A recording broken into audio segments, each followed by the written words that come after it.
Hi, everyone. I'm Lindsey Reiser in for Vladimir Duthier. We are following breaking news. Vice President Kamala Harris has officially chosen Minnesota Governor Tim Walz as her running mate on the 2024 Democratic ticket. It comes after she clinched the Democratic nomination last night. Now, Walz has been the governor of Minnesota for 6 years. He's a seasoned politician and familiar with how Congress works, serving 6 terms in the House of Representatives and sitting as a ranking member of the Veterans Affairs Committee. He also has a public teaching background. Later today, Harris and Walz will kick off a multi-day tour of battleground states starting in Philadelphia. I want to start with senior White House correspondent Ouija Jiang. Ouija, you were part of the team that helped break this for CBS News, and you actually have reporting that this was a down-to-the-wire decision, even with Harris's team printing out multiple signs and banners for this event. Lindsey, you're absolutely right. When the vice president went to bed last night, a source familiar with her thinking and the process told us that she did not know who she was going to choose to be her running mate. But then she woke up and decided it was Governor Tim Walz and started making phone calls to all of the finalists to inform them of the decision before it became public. And one thing, Lindsey, that really stands out, you can see here as our viewers look at his resume, he is a real winner. I mean, this is a man who has won 6 terms in Congress in a sprawling part of Minnesota that borders several red patches in Iowa. He is in his 2nd term as governor, and currently he is the chair of the Democratic Governors Association. So all of that leadership could really make a difference when it comes to trying to broker deals and navigate the halls of Congress if it were to be a Harris-Walz administration and she wanted to focus so much on her legislative agenda. He could really help on that. But Lindsey, at the end of the day, aides told me that what really matters to Harris when she's thinking about any staffing pick are the vibes, the chemistry. How does she get along with this person? Do they have a rapport where they can get down to the hard work that they'll be doing? And from what we know of Governor Walz, he is a pretty happy-go-lucky guy. He is very jolly, and he's also able to be nice when he is on the attack. In fact, in the early days that it was clear that it was going to be Vice President Harris at the top of the ticket, we were not talking about Governor Walz. There were other big names that were in the mix. But then, you know what? He went on TV, he called Republicans weird, and it really stuck. So that matters, because along with those huge folders and binders of voting records and personal statements that these candidates made, the vice president was also looking at them on the stump. She was watching clips of them on television to see if they could land, a defense that really stuck and resonated. And Walz was able to do that with a singular word, weird. And so all of this came together, Lindsey, into this very dramatic and life-changing moment for the governor, who we have yet to hear from, but we expect we will very soon. And of course, we'll get our maybe first glimpse of them together in Pennsylvania, in Philadelphia, when they hold a rally in a few hours.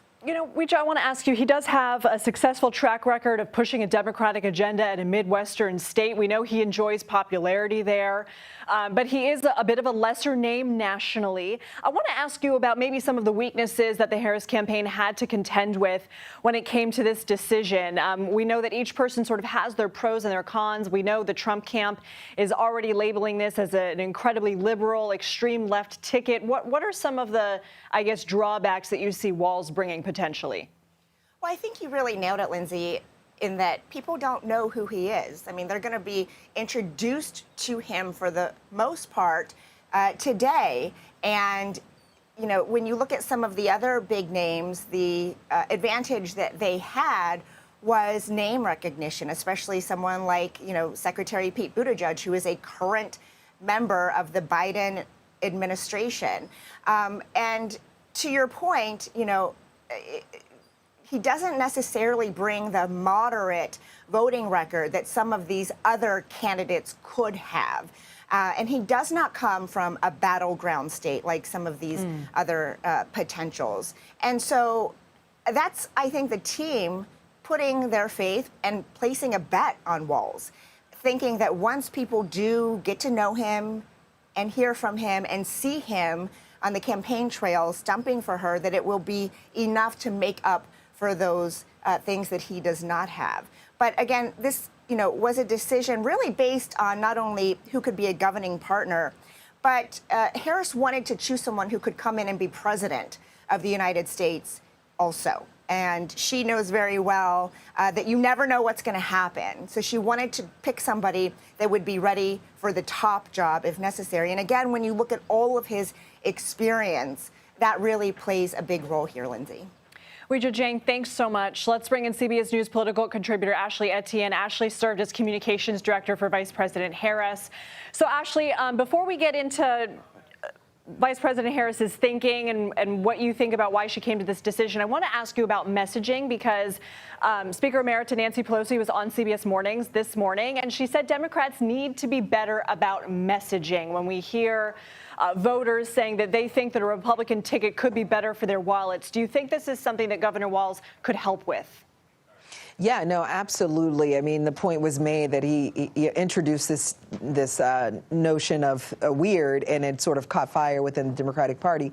But he's also, and I worked with him in the House too when I worked for Speaker Pelosi. He's also very adept at taking very complex issues and breaking them down in ways that the average person understands how they affect their lives, and driving a message about how Democrats are going to help solve those challenges and address those challenges. So I think he's really adept at messaging. But the other thing that I think is really important is that he's absolutely fearless. He's going to be able to compliment Kamala Harris. She's not one for having a big television, news, media presence, and he actually will help fill that gap for her. You could see him on television scrapping it out with Republicans and advancing the balls in terms of messaging. So I think that's going to be value add for her and for the Democratic Party going into the election. How crucial is the bottom of the ticket decision in maybe those independent swing voters haven't made their minds up yet? How important is today's decision for them? Well, there's been all this talk that the vice presidential pick doesn't matter much. I mean, tell that to J.D. Vance and Donald Trump. I mean, he's been a drag on their ticket. So it does actually matter. I think that what Walz brings to the table is not just his breadth of experience from being a military officer to a former teacher to a chairman on Capitol Hill to a governor, but also his ability to go into these battleground states, the suburban areas, the rural areas. That's the 1% to 2% that's going to make the difference in this election. And he speaks their language. He knows their issues. He's dealt with many of them at any stage of his professional and political career. So I think that's the advantage he's going to bring to the table. And I will also add this, too. I'm hearing from the campaign that, his children were conceived via IVF. And so he's also going to be leaning into the issue of reproductive rights, which we know is incredibly important. 70% of women right now think that that's the top issue in this election. So to have him lean in and bolster what the vice president's already been doing on this issue is going to be incredibly transformative. Ashley, what is your advice to the campaign to counter some of these extreme left arguments we are already seeing emerge from the Trump-Vance camp? Yeah, I mean, I think you've got to run your race. I mean, we're in the middle of the Olympics, and I was a track runner, and and there's a saying that you've got to run your race, and so they've got to stay very focused on running their race and understanding who's going to matter in this election. CBS just recently had a poll that showed that Kamala Harris is outperforming among that coalition that Biden built in 2020 to win. In fact, she's doing better with low propensity voters, those that don't vote very frequently, and men. She's not bleeding support among men. So she's in an incredibly solid position. So some of this criticism, they're going to have to let just roll right off of them because they've got an actual growth strategy, whereas Donald Trump does not. And Tim Walz is going to be, I think, very critical and crucial to moving some of those disaffected Republicans and those independent voters, creating a permission structure for them to support Kamala Harris. Ashley Etienne, thank you. Thank you. Let's bring in CBS News Chief White House correspondent Nancy Cordis. Nancy, you are in Philadelphia there in anticipation of this event. First of all, what news do you have in regards to this pick? Well, Lindsey, I've just spoken to someone who was close to the VP vetting process, and they gave me some really interesting insights about why Walz was the pick at the end of the day. And I'm just going to tell you a little bit about what they had to say, because it's very interesting. Why Walz was chosen. First, they say because of his executive experience, the fact that he has a strong record of accomplishment for the middle class that mirrors what the Harris campaign would like to do nationally if she is elected, including a child tax credit, paid leave, gun safety, and codifying Roe v. Wade in his state. Second, this is very fascinating. The reason they liked him so much was because he had a terrific bio that they think will appeal in key Midwest states that they must win. And that is code for Wisconsin and Michigan. Why do they like his bio so much? First of all, he's a veteran. He served in the National Guard. He's a former football coach. He is a hunter and gun owner himself. He talks about that a lot. He's got a deep connection to rural America. He's often talking about his hillbilly cousins and the fact that he went to a high school that had only 24 kids in the graduating class, and he won in a Trump district as a House member. They obviously believe that he's an effective messenger. He coined the phrase that is now on every Democrat's lips, which is weird, and that has definitely kind of thrown the Trump team off balance. And then finally, they say he's got a strong personal rapport with Harris, and she had confidence that he would be a great governing partner.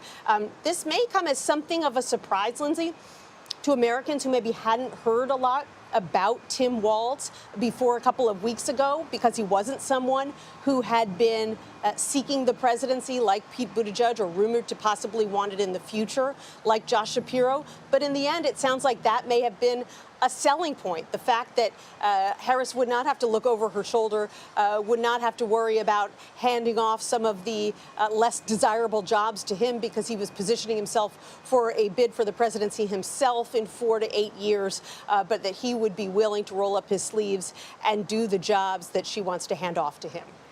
Let's talk about Shapiro for a second, though, because obviously they are kicking off this battleground tour in Philadelphia. How do you think voters will receive Walz instead of maybe who they thought would be at the bottom of the ticket, their own governor? You know, I think it's very possible that Pennsylvania voters will be relieved that Shapiro is not going to be leaving the governor's mansion here in Pennsylvania. He has been governor now for less than 2 years. He's quite popular here. And the fact that he is sticking around may be welcomed by Pennsylvania voters. We know that he is going to continue to hit the campaign trail on the Harris-Walz ticket's behalf. In fact, at the event that's taking place this evening here in Philadelphia, he is scheduled to speak before Harris and Walz. So like many of the Democrats who were in that top tier but ultimately were not chosen, there's every expectation that they are going to be good soldiers and going to continue to make the case for the Harris-Walz ticket. Nancy Cordis, thank you so much for that breaking reporting. Appreciate it. For more on this, let's bring in CBS News Chief Election and Campaign Correspondent Robert Costa. So, Robert, we know that the list had dwindled down from what was almost a dozen names, including the likes of Wes Moore, Gretchen Whitmer, Mark Kelly. It was whittled down to several men in battleground states. Was Walz the safe pick?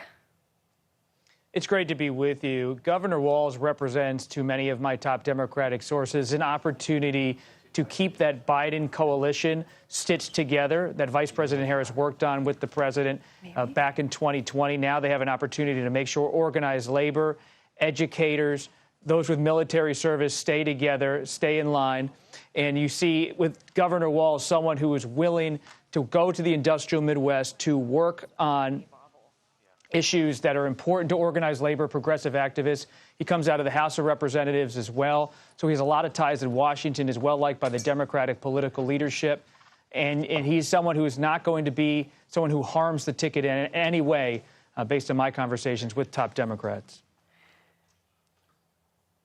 Bob, I'll let you get your earpiece back in if you can hear me. So maybe sort of the do no harm pick. But I want to ask you also, part of this pick it seems to me, is to set Democrats up for the future as well. We don't know what's going to happen, but you're sort of anointing the future stars of the Democratic Party with a pick like this.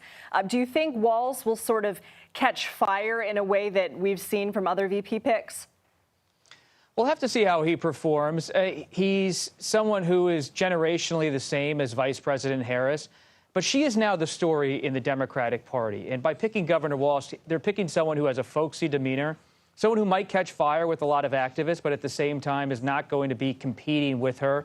But you never know what happens with vice presidents. Think about President Biden. When he was selected in 2008 by then Senator Obama, he was seen as someone in the near winter of his career that would be unlikely to ever run for president. But he decided to run for president years later in 2020 after deciding against it in 2016. So things happen. This will make Walz a star in many respects in Democratic politics. But if Vice President Harris loses, vice presidential candidates often fade into the history books. We don't talk a lot about former House Speaker Paul Ryan, even though he's a relatively young man in American politics. He was on the ticket with Romney in 2012. Tim Kaine was on the ticket with a high-profile contender like Secretary Clinton in 2016. He's a respected senator, but he's not someone who's being touted as a constant presidential figure. Bob, from your sources in the Trump-Vance campaign, do you think that Walz is somebody who they wanted to be on the ticket with Harris? I can foresee if Shapiro was the pick, for example, somebody potentially a little more moderate, especially when it comes to the issue of Israel and Gaza, obviously the must-win state of Pennsylvania. Do you think that that would have been more frightening for them than a Walz pick? Shapiro is a known political entity in Pennsylvania, my home state, and he would be able to really build a campaign in the Philadelphia suburbs, central Pennsylvania, western Pennsylvania with smarts and know-how.